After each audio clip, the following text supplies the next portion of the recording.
ఈలోగా 2 రోజులు ఉన్నాడు కదా దుర్యోధనుడు. ఆయన మయసభ అంతటినీ చూశాడు. చూసినప్పుడు అదో అద్భుతం ఆ మయసభ.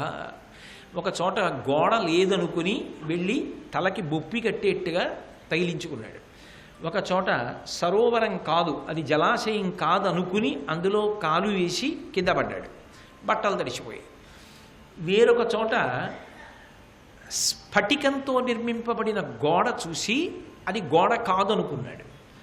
ఇలా అసలు ఆ సభలో ఉన్న చిత్ర విచిత్రాలకి, ఆ రాజసూయం జరిగిన తీరుకి, రాజసూయంలో వచ్చినటువంటి కానుకలకు ఎక్కడ లేని అసూయ పెంచేసుకున్నాడు.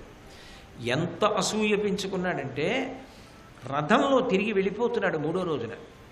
శకుని అన్నాడు, అసలు ఏం మాట్లాడకుండా అలా కూర్చున్నామే అన్నాడు. అంటే ఆయన ఏం చెప్పాడంటే, ఏం మాట్లాడమంటావు? ధర్మరాజు యొక్క అభ్యున్నతిని చూసి, ధర్మరాజుకు వచ్చిన కానుకలు చూసి, ధర్మరాజు యాగం చేసిన తీరు చూసి, కృష్ణ పరమాత్మ శిశుపాలుడిని చంపుతుంటే నోరెత్తని ఇంతమంది రాజుల్ని చూసి, వాళ్ళ బలపరాక్రమాలు చూసి, వాళ్ళకి ఇవాళ రాజుల మీద ఉన్న పెత్తనాన్ని చూసి కూడా ఇంకా నేను మాట్లాడాలా? నువ్వు అనుమతించు, విషం తాగి చచ్చిపోతాను, లేకపోతే సముద్రంలో దూకి చచ్చిపోతాను, ఇంకా నీ బతికుండాలా? వైరి అభ్యున్నతిని చూసి అన్నాడు. వైరి భావన ఎవరిది? దుర్యోధనుడి. యుద్ధం రాకూడదన్న భావన ఎవరిది? ధర్మరాజు. వెంటనే శకుని అన్నాడు, దేనికి అంత బెంగ పెట్టుకుంటావు? ధర్మరాజుకి ఒకే ఒక్క బలహీనత ఉన్నది. ఆయనకి అంత బాగా ఆడడం రాదు జూదం. కానీ జూదం అంటే ఎక్కడో ఒక చిన్న అనురక్తి ఉంది. అయితే నిష్కారణంగా దాని జోలికి వెళ్ళడు. ధర్మరాజుకున్న బలహీనత ఏమిటంటే, సుహృద్యూతానికి రమ్మంటే, సుహృద్యూతం స్నేహంగా ఆడుకుందాం రండి అన్న, ధర్మయుద్ధం అన్న ఉత్తమ క్షత్రియుడు కాదనకూడదు. అందుకొస్తాడు. పేరుకి సుహృద్యూతం అందాం, స్నేహంతో ఆడుకుందాం, కాసేపు అందాం, ఆ తర్వాత కూర్చొని నీ పనుపున నేను ఆడతాను, మాయతో మోసం చేసి గెలుస్తాను. శకుని స్పష్టంగా చెప్పిన మాట. మాయతో మోసం చేసి పాండవుల్ని రాజ్యభ్రష్టుల్ని చేసి 5 నిమిషాలలో ధర్మరాజు గారి ఐశ్వర్యం అంతా నీకు కట్టబెట్టేస్తాను. దానికి అనుమతి తీసుకురా ధృతరాష్ట్రుడిది చాలు. ధృతరాష్ట్రుడు ఓ అనమను, నీది వైభవం, బెంగపెట్టుకోకన్నాడు. ధర్మమన్నది ఎప్పటికీ అలాగే ఉండాలి, అంటుకుని ఉండాలి, పట్టుకుని ఉండాలి. అంతేకాని ఒకనాడు పట్టి ఒకనాడు వదిలేది కాకూడదు. దాని మీద స్థిరమైన నమ్మకం ఉండాలి. ఆ స్థిరమైన నమ్మకము ఏర్పడడానికి భారతాదులు చదువుకోమని మనకి ఇచ్చారు మహానుభావులు, జరిగిన కథ, ఇతిహాసాలు. కాబట్టి ఈ మాట చెప్పాడు. సరే, ఆ ద్రుపదపురానికి వెళ్ళారు. మత్స్యయంత్రాన్ని నిర్మించాడు. అది ముని యొక్క తపోబలంతో నిర్మించినటువంటి యంత్రం. అక్కడికి దుర్యోధనాదులు కూడా వచ్చారు. విచిత్రం ఏమిటంటే వాళ్ళు కూడా పాండవులను గుర్తుపట్టలేదు. ద్రుపదపురానికి వెళ్ళారు. మత్స్యయంత్రాన్ని నిర్మించాడు. అది ముని యొక్క తపోబలంతో నిర్మించినటువంటి యంత్రం. అక్కడికి దుర్యోధనాదులు కూడా వచ్చారు. విచిత్రం ఏమిటంటే వాళ్ళు కూడా పాండవులను గుర్తుపట్టలేదు. అంత గుర్తు ఎందుకు పట్టలేరు అంటే, గుర్తుపట్టడానికి కావలసినటువంటి మేధ ఆ సమయానికి వాళ్ళకి కొరవడి, వీళ్ళకి ఆపద రాకుండా వీళ్ళ ధర్మం వీళ్ళని కాపాడుతూ ఉంటుంది. అందుకని వాళ్ళకి గుర్తులోకి రాదు. అర్జునుడు మత్స్యయంత్రం కొట్టేసినా కూడా వాళ్ళు ఏమన్నారంటే అర్జునుడేమో అని మాత్రం అనలేదు. ఒక్క కృష్ణుడు పట్టుకున్నాడు. భగవంతుడికి తెలియని ఉంటాయా? ఆయనకి తెలియకపోవడం అంటే ఆయన ఒక్కడే పట్టుకున్నాడు, మిగిలిన ఎవ్వరూ పట్టుకోలేదు. సరే, తర్వాత కథ నడిచిన తర్వాత ద్రుపదుడికి ఒక అనుమానం ఉండిపోతుంది కాదు, అసలు వీళ్ళెవరు? ఈ పిల్లేమో వాళ్ళ వెంట వెళ్ళిపోయింది, వాళ్ళేమో ఊరి చివర ఓ చిన్న ఇంట్లోకి వెళ్ళిపోయారు. అక్కడ అవ్వ కుంతీదేవి ఆ భిక్షాటన చేసి తెచ్చుకున్న అన్నమేమో పంచుకు తింటారు. అసలు వీళ్ళెవరో కనిపెట్టి రమ్మని దృష్టజ్యుమ్నుడి నుండి పంపించాడు. ఆయనేమో పక్కింటి వాటాలో కూర్చుని, ఏ పెద్ద ఇల్లా ఏమిటి, తడికెలు పాక, అక్కడ కూర్చుని విన్నాడు. విని ఇంటికి వచ్చి చెప్పాడు. వాళ్ళు రాత్రి పడుకున్నప్పుడు వాళ్ళంతా వ్యూహాలు, అస్త్రాలు, బాణప్రయోగం, వ్యూహాన్ని ఎలా భేదించాలి ఇవి మాట్లాడుకుంటూ పడుకున్నారు అని చెప్పాడు. సరే, తరువాత ఆయన పంపించిన రథాలు అనేకం పంపించాడు ద్రుపదుడు. కానీ ఉత్తమ క్షత్రియులు ఏ రథాలు అధిరోహించి వెడతారో ఆ రథం ఎక్కారు ధర్మరాజు, పాండవులు, కుంతీదేవి. ఎక్కి వెళ్ళారు. వెళ్ళిన తర్వాత మీరెవరు అని అడిగాడు. అడిగితే వాళ్ళు చెప్పేశారు, నేను ధర్మరాజుని, ఈయన భీముడు, అర్జునుడు, నకులుడు, సహదేవుడు. నువ్వు పరీక్ష పెట్టావు కదా, అర్జునుడే కొట్టాడు మత్స్యయంత్రాన్ని, నువ్వు ఏది కోరుకున్నావో అదే జరిగింది.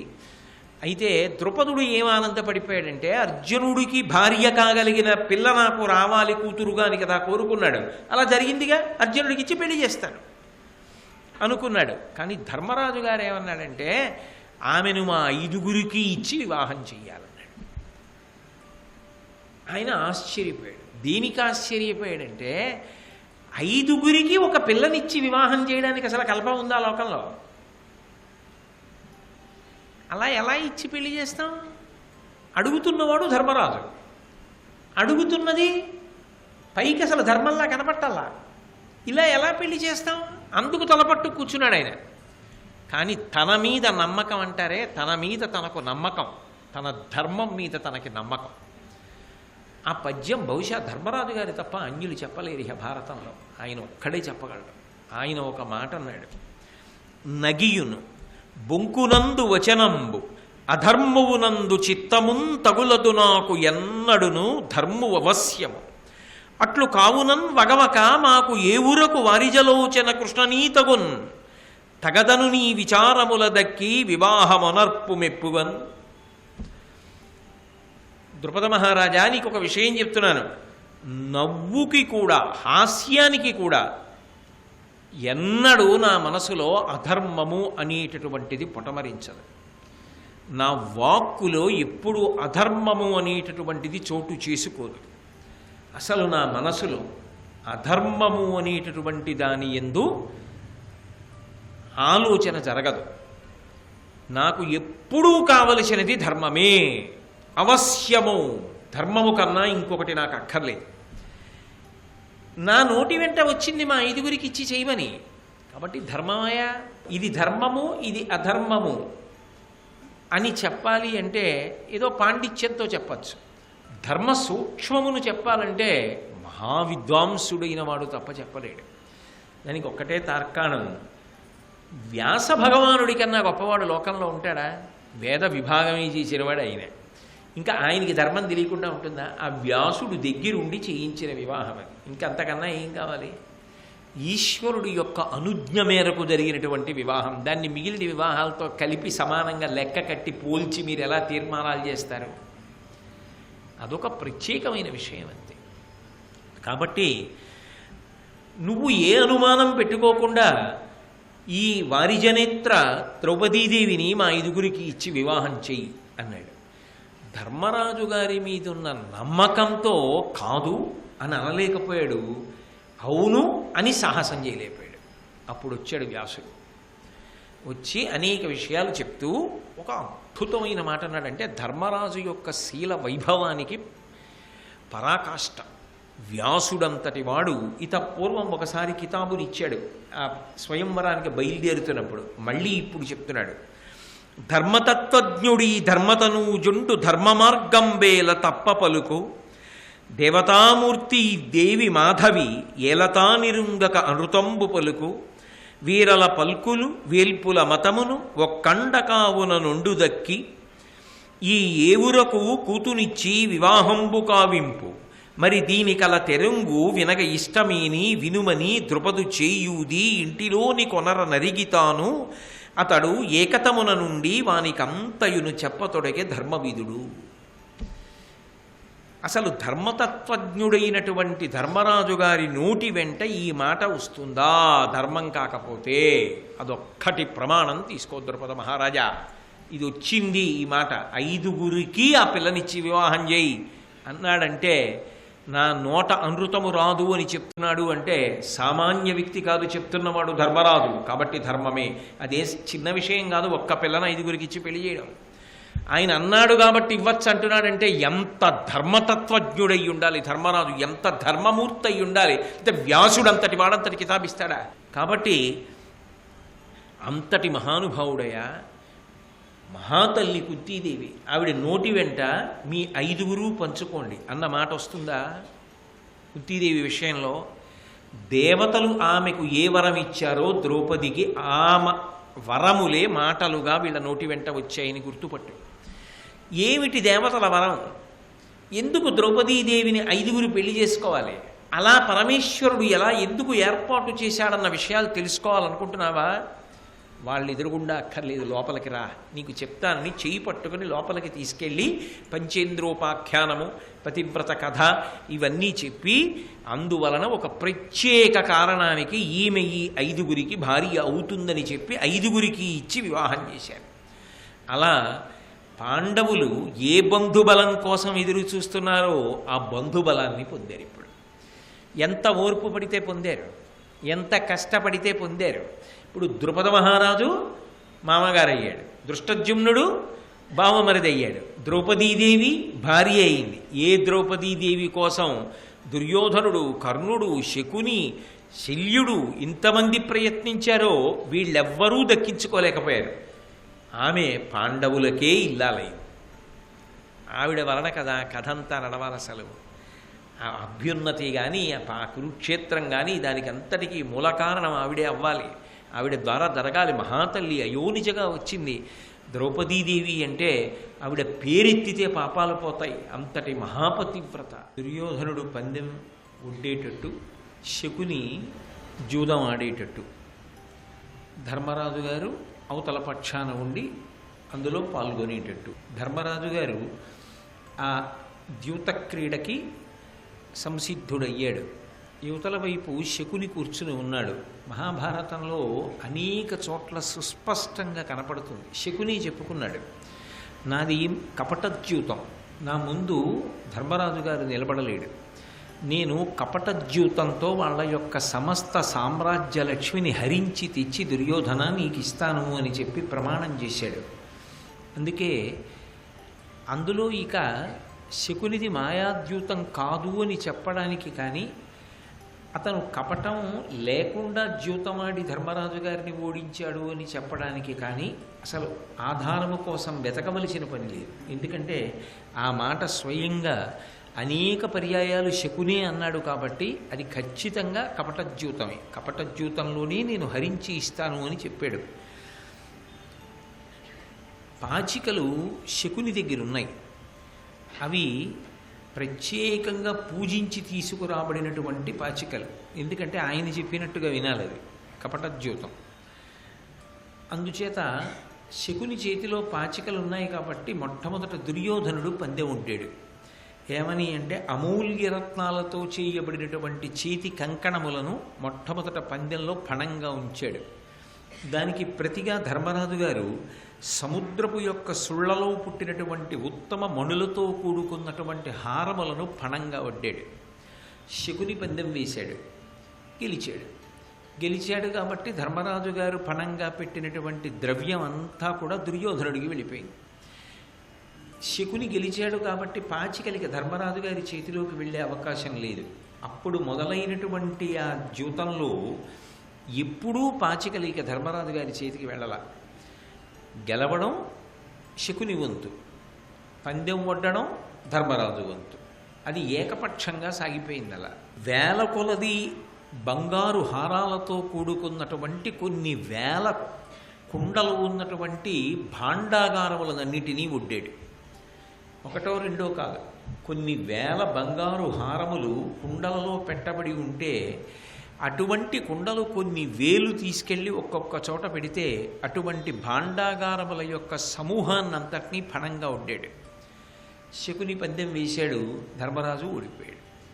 మళ్ళీ అవన్నీ దుర్యోధనుడి వైపు వెళ్ళిపోయి ఈలోగా సభలోకి ధృతరాష్ట్రుడు, భీష్ముడు, ద్రోణుడు, కృపుడు, విదురుడు, అశ్వత్థామ మొదలైన వాళ్ళందరూ ప్రవేశించారు. వాళ్ళందరూ అసహనంతో చీకాకుగా ఇది కపటద్యూతం, దీని వలన ఖచ్చితంగా ఉపద్రవం వస్తుంది, ఇక కలపడానికి వీలు లేని రీతిలో పాండవులు దుర్యోధనాదులు విడిపోతారు అన్న భావనతో చూస్తున్నారు. పైగా ఇది మర్యాదతో కూడుకున్నది కాదు, సుహృద్యూతం ఇలా నడవదు. శకుని ఆడుతున్నాడు అంటే ఇది కపటద్యూతం అని వాళ్ళందరూ అన్యమనస్కంగా ఉన్నారు. తర్వాత వజ్రములు, వైఢూర్యములు, రత్నములు ఇటువంటివన్నీ కూడా దాచబడినటువంటి భాండాగారములన్నింటినీ ఒడ్డాడు ధర్మరాజు గారు. మళ్ళీ ఓడిపోయాడు. ఆ తర్వాత 5 తూముల బంగారంతో చేయబడినటువంటి 400 నిధులు ఒడ్డాడు. మళ్ళీ ఓడిపోయాడు. మణుల సమూహాలతో చిరుగజ్జలతో అలంకృతమైనటువంటి లెక్కలేనన్ని గుర్రాలని ఒడ్డాడు. మళ్ళీ ఓడిపోయాడు.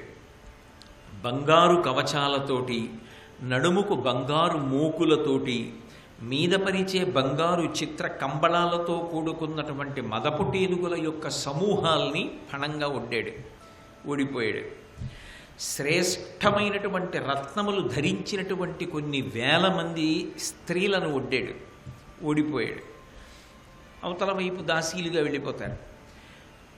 అతిథులకు భోజనాలు పెట్టడానికి చేతిలో పాత్రలు పట్టుకుని ఎప్పుడు సిద్ధంగా ఉంటారు ధర్మరాజు గారి ఆస్థానంలో.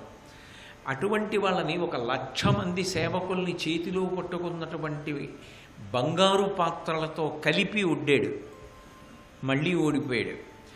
అర్జునుడికి గంధర్వరాజు ఇచ్చినటువంటి గంధర్వాశ్వ వాటన్నిటినీ కూడా పందెంగా ఒడ్డాడు. మళ్ళీ ఓడిపోయాడు. కేవలం పాలు మాత్రమే తాగి వరి బియ్యంతో వండినటువంటి అన్నం మాత్రం తినేటటువంటి 10,000 మేలుజాతి గుర్రాల్ని ఒడ్డాడు. మళ్ళీ ఓడిపోయాడు. ఇందులో మీరు ఒక్కటి గమనించాలి. ఈ ద్యూతక్రీడ యందు అర్థము నశించిపోతుంది, ధర్మము కూడా నశించిపోతుంది అని చెప్పినవాడు ఎవరు? ధర్మరాజు గారు. ఎక్కడో ఒక చోట ఆపకూడదా ధర్మరాజు? ఇది సుహృద్యూతం కదా, ఇంతకన్నా ఎందుకులే అని ఒక మాట అనొచ్చు కదా. అన్న తర్వాత ఏమంటారో, ఏమన్న తర్వాత ఏమయ్యేదో అంటే ధర్మము అన్నటువంటి పొర కింద విభజించడానికి వీలు లేని రీతిలో ద్యూత వ్యసనము యొక్క బలీయమైనటువంటి ఆకర్షణ అందులో నిక్షిప్తమైంది. అందుకని ఆయన ఆ వ్యసనము యొక్క శక్తి చేత ఆకర్షితుడు కాలేదు అని చెప్పడం మాత్రం సాహసం. ద్రాక్ష పండు ఉంటుంది, ద్రాక్ష పండు గుజ్జు నుంచి దానికి ఉన్నటువంటి ఆ పై తొక్కని తీయడం సాధ్యం కాదు. తొక్క గుజ్జు ఈ రెండింటిలో తొక్క తీసి గుజ్జు అలా కుదరదు, తొక్కతోటే తినాలి. తొక్క గుజ్జుకి అంతర్భాగమైపోయినట్టే దాని యొక్క ప్రబలాకర్షణ కూడా అంతర్లీనమైపోయింది ధర్మరాజు గారి ధర్మ పరిపాలనలోని. నేను ధర్మయుద్ధానికి పిలిచినా సుహృద్యూతానికి పిలిచినా కాదనన్నాడు. కానీ పందాలు ఒడ్డడం ఆపకుండా ముందుకెళ్ళిపోవడంలో మాత్రం దాని ఆకర్షణ బలీయమైపోయింది. అంటే ఇంతటి ధర్మాత్ముడు, ఇంతటి ధర్మదేవతకి సంబంధించిన అంశలో వచ్చినటువంటి వాడు, ఇన్ని ధర్మసూక్ష్మములు తెలిసిన్నవాడు, ఇంతమంది పెద్దలతో సహవాసం ఉన్నవాడు, ఆయనే ఒకసారి ద్యూతక్రీడకి వెళితే అంతగా ఆకర్షింపబడితే ఒక్కసారి అని నువ్వు మాత్రం ఏం తప్పుకోగలవు? కాబట్టి నిషిద్ధ కర్మ, దాని జోలికి వెళ్ళకు సుమా. దాని యొక్క బలము అంత గొప్పగా ఉంటుంది, అందుకే అది వ్యసనమైంది. కాబట్టి దాని జోలికి వెళ్ళవద్దు. కలియుగంలో అది కలిస్థానమై కూర్చుంది అని చెప్పడానికి ఆయన పందెం మీద పందెం ఒడ్డుకుంటూ వెళ్ళిపోయాడు. ఆ తర్వాత వేల వేల మేలుజాతి గుర్రాలు ఒడ్డాడు, మేకల మందలు ఒడ్డాడు, సామాన్యమైనటువంటి గుర్రముల యొక్క సమూహములు ఒడ్డాడు, గొర్రెలు ఒడ్డాడు, గేదెలు ఒడ్డాడు, గాడిదలు ఒడ్డాడు, కంచరగాడిదలు ఒడ్డాడు. ఎక్కడివి ఇవన్నీ? 4 దిక్కులకి 4 తమ్ముళ్ళు వెళ్ళి జైత్రయాత్ర చేసి తీసుకొచ్చినటువంటి అపారమైనటువంటి సంపద. ఇంత సంపద ధర్మరాజు గారిది. దానికే కన్ను పుట్టింది దుర్యోధనుడికి. అవన్నీ నా వశం కావాలి, నేను ధర్మయుద్ధంలో వాళ్ళని ఓడించలేను, వాళ్ళ యొక్క అభ్యున్నతిని చూసి బ్రతకలేదు, నిప్పులోనన్నా దూకుతా, నీళ్ళల్లోనన్నా పడి మరణిస్తా తప్ప నేను హస్తినాపురానికి రానంటే శకుని వేసిన ప్రణాళిక. నిత్తుటి చుక్క చిందకుండా కపటద్యూతంలో ధర్మరాజు గారి యొక్క ఐశ్వర్యాన్నంతటినీ నీది చేస్తానన్నాడు. ఇది ఎక్కడి వరకు నిజానికి ప్రణాళిక అంటే ధర్మరాజు గారికి సంబంధించినటువంటి సమస్త ఐశ్వర్యమును కొల్లగొట్టాలన్నది ప్రణాళిక. కానీ అది హద్దులు మీరడం ప్రారంభమైంది. అది ద్యూత వ్యసనానికి ఉన్నటువంటి బలం. అది ఎక్కడి వరకు వెళ్ళింది అంటే క్రమక్రమంగా ఇలా మెట్లెక్కినట్టుగా ధర్మరాజు గారు ఒకదాని తర్వాత ఒకటి ఒడ్డేసి ఓడిపోతుంటే ఈ వ్యగ్రతని చూశాడు విదురుడు. ఉత్తరక్షణం గబగబా ధృతరాష్ట్రుడి దగ్గరికి వెళ్ళి, నువ్వు జోక్యం చేసుకో మహారాజా, ఇది ఏ స్థాయికి వెళ్ళిపోతుందో తెలియదు. వెళ్ళిపోయిన తరువాత మిగిలిపోయేది మాత్రం జ్ఞాతుల మధ్య కలహమే. ఆ మహాకలహమే సంభవించిందా నీ పిల్లలు బ్రతకరు. వాళ్ళది అపారమైనటువంటి పరాక్రమం. కపట ద్యూతంతో హరిస్తున్నారు, నీకు తెలుసు ఆ విషయం, సమస్త సభకి తెలుసు. కాబట్టి దీన్ని వెంటనే ఆపు, నా మాట విను అని దుర్యోధనుడితో కూడా చెప్పాడు. చెప్తే నువ్వెప్పుడూ పాండవ పక్షంలో మాట్లాడతావు, ఉండడం మా రాజ్యంలో ఉంటావు, ఇక్కడ పదవులు అనుభవిస్తావు, కానీ మాట్లాడేది మాత్రం పాండవుల వైపు మాట్లాడతావు, ధర్మం వైపు మాట్లాడతావు అనలేదు, పాండవుల వైపు మాట్లాడతావు. కాబట్టి అసలు నీ బోటి వాళ్ళని చాలా దూరంగా ఉంచాలి అని విదురుణ్ణి దుర్యోధనుడు గద్దించి దూరం చేశాడు. మహాత్ములు ఏం చేయగలరు? చెప్పగలరు తప్ప ఆయనకున్న ధర్మం ఆయనకుంది. ఆయన మంత్రి పదవిలో ఉన్నాడు, రాజు ధృతరాష్ట్రుడు, ఆయన నిర్ణయించాలి. ఆయన నిర్ణయించలేరు సరికదా. సంస్కృత భారతం జరిగితే ఒక విషయం కనపడుతుంది. ఓడిపోయాడా ఓడిపోయాడా ఓడిపోయాడా అని అడిగేవాడు. ధర్మరాజు పందెం ఒడ్డినప్పుడల్లా పాచికలు వేశాక కనపడదుగా. అందుకని ఒకవేళ కానీ గెలిచాడేమో ఒక పందెమైనా అని ఆక్రోశం, బాధ. ఓడిపోయాడా ఓడిపోయాడా అని అడిగేవాడు. ఓడిపోయాడు అనగానే ఎంత సంతోషమో పొందుతుండేవాడు. అందుకని ఎందుకు ఆపుతాడు ఆయన? ఆయన ఆపలేదు. ఇంత అయిపోయిన తర్వాత శకుని అన్నాడు, ఇంకా ఏమున్నాయి నీ దగ్గర అన్నాడు. అలా ఉంటుంది జీవితానికి ఉన్నటువంటి శక్తి. ఏమిటంటే అవతలవాడి దగ్గర ఏమీ లేవు అంటే నిర్దాక్షిణ్యంగా లేపి పంపించేస్తాడు. ఉన్నాయన్నంతసేపు ఉడికేస్తుంది ఆట. అందుకే ఇంకేమున్నాయి నీ దగ్గర అన్నాడు. నా రాజ్యమంతా ఒడ్డుతున్నానన్నాడు. ఓడిపోయాడు. మొత్తం రాజ్యాన్ని క్షణంలో పోగొట్టేసుకున్నాడు. ఐశ్వర్యం ఎప్పుడూ పోయింది. ఒక్క దేవాలయాలలో ఉన్నటువంటి మూర్తుల యొక్క ఆభరణ విశేషాలు, దేవాలయాల యొక్క రక్షణ కొరకు పోషణ కొరకు ఇవ్వబడినటువంటి భూములు, ఇవి తప్ప మిగిలినవన్నీ ఒడ్డేస్తున్నానన్నాడు. ఓడిపోయాడు. తర్వాత రాజపుత్రుల్ని మొత్తం ఒడ్డుతున్నానన్నాడు. అంటే ఉపపాండవులందరినీ ఒడ్డాడు. ఓడిపోయాడు. తర్వాత వరుసగా చిన్నవాడి దగ్గర నుంచి ఒడ్డుతూ వచ్చాడు. సహదేవుడు, నకులుడు, అర్జునుడు, భీముడు, నలుగురిని పణంగా పెట్టాడు. నలుగురిని ఓడిపోయాడు. ఇంకేముంది అంటే ఈ పందెంలో గెలిచి మళ్ళీ అన్నీ సంపాదిస్తానేమో.